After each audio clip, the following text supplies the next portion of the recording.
Hi, I am Kardea Brown, host of Delicious Miss Brown on Food Network and the author of The Way Home. Now, my Thanksgiving tradition is having all of my family over, usually at my grandmother's house. My grandmother has 13 other siblings. Some are still here and some are not. But the ones that are still living, they have their children over, they have their children's children over, and we all get together, have a really big feast. It's usually my grandmother cooking, but now that she's a little older, she's passed the torch on to me. We have dressing, two types of dressing. We have a seafood dressing, we have a cornbread dressing with gizzards and giblets, regular oven roasted turkey, because that's what my grandmother has to have, and then I fry a turkey as well that's been injected with some Cajun butter sauce. We have macaroni and cheese, we have collard greens, we have cabbage, we have sweet potato pie, we have chewies, we have bread pudding, oh my gosh, ham. My grandmother's famous orange brown sugar glazed ham is on the table as well. I can go on and on. We have a little bit of everything.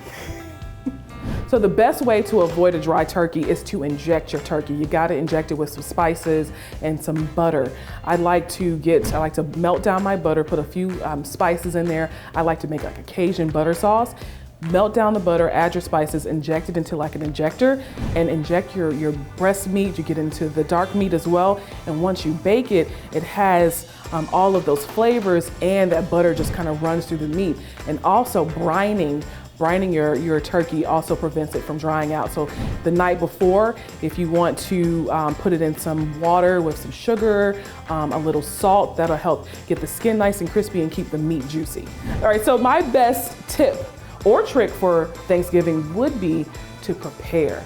You cannot prepare enough for Thanksgiving. If you prepare ahead of time, write down a list, the things you need to make, the things you need to buy, and make it in advance. So some of the things that you can't make in 2 or 3 days in advance, you want to save that for the last day. But anything that you can prepare it. Even if you have to start 3 or 4 days early, just get it out the way. So when Thanksgiving comes, you have just a couple of dishes to make. And once your family arrives, you're ready. And one more thing, if you're visiting your family and one person has prepared all the foods, just help them clean up.